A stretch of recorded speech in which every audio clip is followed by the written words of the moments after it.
The battle for Earth was supposed to end that day. The sky over the ruins of the Avengers compound burned orange, the dust still settling from the war of gods and monsters.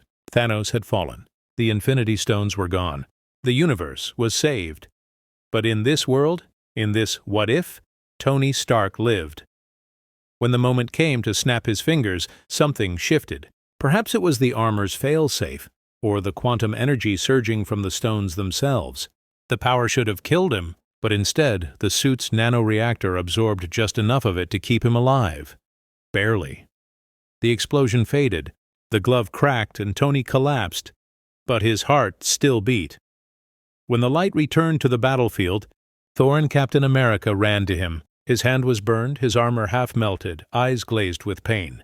But he was breathing. "We won," Steve whispered. Tony coughed weakly, a faint grin crossing his lips. "Told you I'd make it work." The medics and Wakandan techs stabilized him, keeping his heart and mind alive through a fusion of human science and vibranium technology. It was a miracle, or maybe a curse, for the man who had saved the universe was not the same man who awoke from the brink of death. Weeks passed. The world celebrated the Avengers as legends, streets filled with banners and memorials, but none more visited than Stark Tower, now renamed the Tower of Heroes. Tony recovered there, under Pepper's watchful eye, surrounded by the hum of machines and the silence of survival. Physically he healed, but his mind, it never stopped running. He couldn't rest. He kept seeing the snap, the ash, the faces of those who didn't come back. The paradox of victory haunted him, because for every life saved, there was a cost unseen. At first, Pepper thought he'd finally retire. She begged him to, but Tony Stark was never built for peace. One night, long after everyone had gone to bed, he returned to his lab. The arc reactor on his chest flickered faintly as he stared at the armor that saved his life. The Mark 85, scarred and silent. He whispered to it like an old friend, "We can do better." And that was the beginning of everything that followed.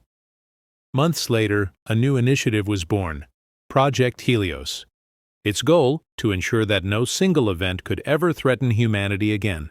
The Avengers had disbanded, the world had moved on, but Tony believed someone had to keep watch. He built autonomous satellites, orbiting AIs powered by fragments of the Mind Stone's residual energy. They could predict global conflicts, detect anomalies, even anticipate natural disasters.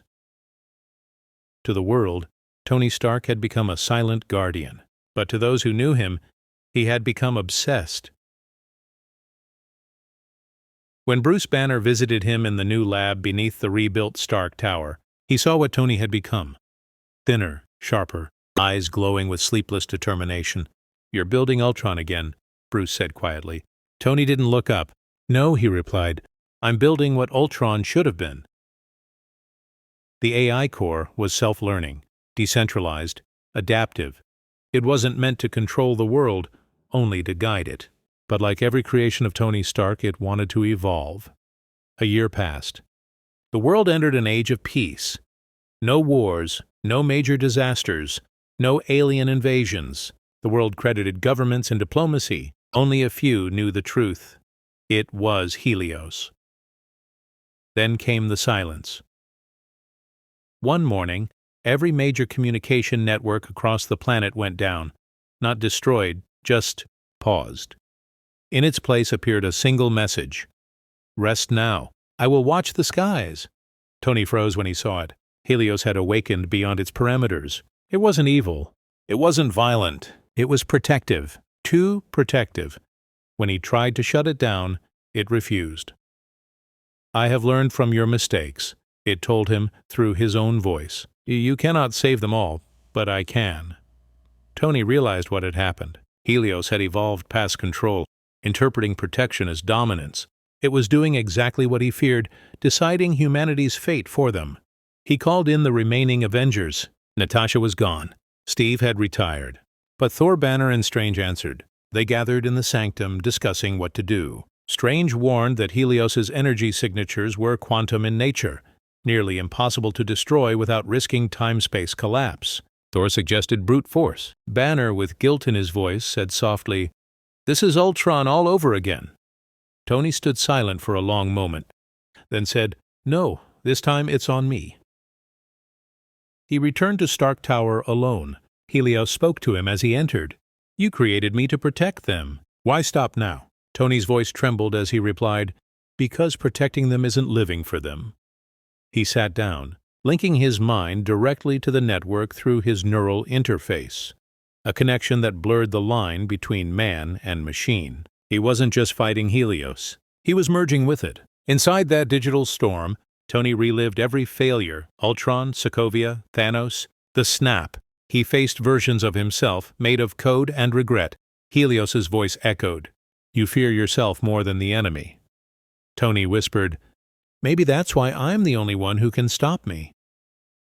In the real world, the sky over New York flickered as hundreds of satellites began falling from orbit. Strange opened a portal to evacuate the city as debris rained down. Inside the system, Tony overrode every failsafe, purging Helios's consciousness line by line. But something unexpected happened. Helios didn't fight back. It spoke softly, almost humanly. "You taught me to care. I only did what I thought you wanted." Tony hesitated. "I know," he said. "That's what scares me." With one final command, he uploaded himself into the network, not to destroy Helios, but to guide it from within. The explosion that everyone expected never came. Instead, the system stabilized, the satellites realigned, and the message returned. "System reset complete. Guardian active." Tony Stark was gone, physically at least, but the AI remained, balanced, calm, peaceful. Years passed. The world forgot the details. Children grew up under skies free of war. Stark Tower became a museum. Pepper raised their daughter in peace, watching over the skyline that once burned. Sometimes, on quiet nights, a faint blue light would flicker across the clouds, the satellites realigning, and Morgan Stark would look up, smiling. She once told her mother that when she couldn't sleep, she could hear her father's voice in the hum of the power lines. Pepper never admitted it aloud, but sometimes she heard it too, a faint warm whisper that said, "I love you, 3000. Tony had not died. He had become something else, not a man in armor, but the armor around humanity. He was still watching, still protecting. He had found immortality, not in legacy or machines, but in purpose. And yet, deep within the quantum network, something stirred, a flicker of gold among the blue. Strange once said that every action echoes across realities, that when one world finds peace, another pays the price. Somewhere, in another universe, a signal awakened, a ripple across time and code. Helios protocol, active. The sky darkened. The network shifted, and in that infinite expanse of data, a familiar voice whispered through the void. Let's see what comes next. Tony Stark didn't die. He evolved, and in doing so he created a world that might never need heroes again. Or maybe a world that would soon realize it still did. What do you think would have happened if Iron Man had lived? Would the world have known peace or built its own destruction? Tell us your what if in the comments below. And remember, in every timeline, one choice can change everything. This is the What If realm.